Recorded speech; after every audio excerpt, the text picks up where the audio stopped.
One of ULTRAKILL's biggest draws, aside from the insane gameplay, is its killer soundtrack. From fast-paced breakcore to somber waltzes, and even microwavecore, the music always seems to fit the setting and the intensity of the encounters. But unlike many other games, ULTRAKILL's music isn't just background noise to set the mood. With so little dialogue in the game, the subsurface story can be hard to grasp unless you dig into the lore videos on the game where oiling up big naked men is an integral game mechanic. That's where the soundtrack, composed by the lead dev Arsi Patala, aka Hakita or Heaven Piercer, comes in. It adds a lot of depth to the world, the characters, and their motivations, often using leitmotifs, I know, scary German word, which are reoccurring musical themes and melodies that connect different moments and meanings. This simple but effective technique enriches the narrative like nothing else. Or you could just turn off the music and read the terminals. Fucking nerd. In this video, I'll talk about these leitmotifs and how they tell the story of one of ULTRAKILL's many Dilfs, King Minos. Although his exposition is plentiful in terms of both books and cutscenes, what really elevates his characterization is the soundtrack, especially in the layers of lust and violence. One of the first you may hear, but not even realize, is in the track Cold Winds, in the level 2-1 Bridge Burner. Hidden right in the intro of the track is a sample of Sourire d'Avril, a French piece from the early 20th century, although slowed down considerably, making the intro sound like just an angelic choir of sorts. Here it is in the soundtrack,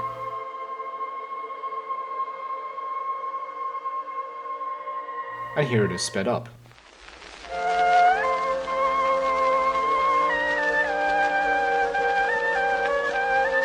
We also hear the sample, although at a different speed, in 2-4, before fighting the corpse of King Minos.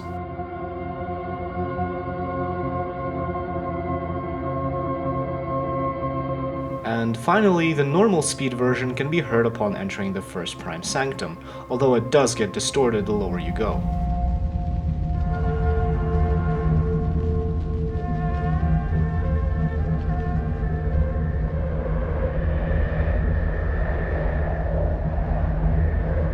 Without a doubt, Sourire d'Avril is a piece heavily related to both the layer of lust and King Minos.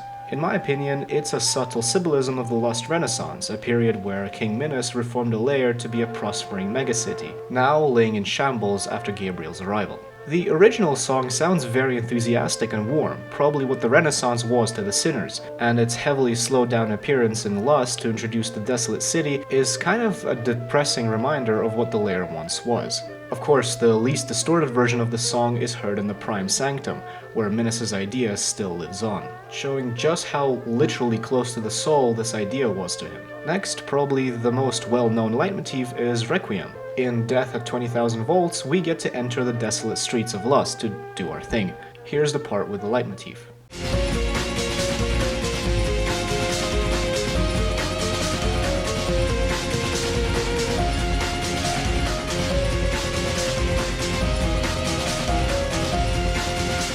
I like to think of Requiem's leitmotif as not only Minos' but of the entirety of Lust's idea itself. His ideas, his passion, benevolence, and desperation are beautifully expressed in the leitmotif, which famously also appears in his own theme, Order, where we finally put it all to rest for good.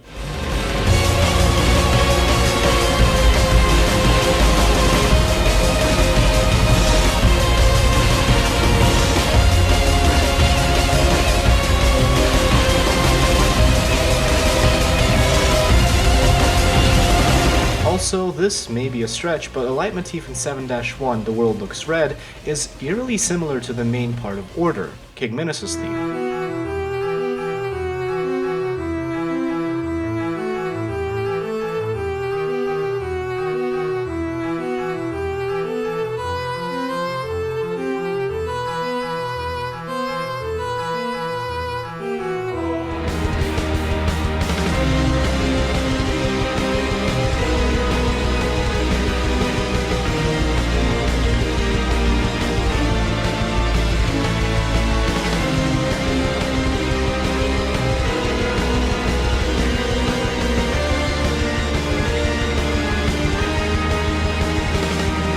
This could be due to both the polar differences between the King's and Hell's ideologies regarding suffering, and his involvement in the whole Minotaur ordeal, where he rejects the cruel gift from presumably Hell itself. It's helpful to note that Violence's version of this motif is slightly different, and may as well be just a subtle callback to Minos' benevolence and Hell's cruelty, and not a full-on connection per se. The slight warping could even indicate Hell ridiculing Minos' ideals and naivety. Furthermore, a slightly modified version of Requiem's leitmotif can be heard in the last level of Violence, War Without Reason, pretty much all throughout the song.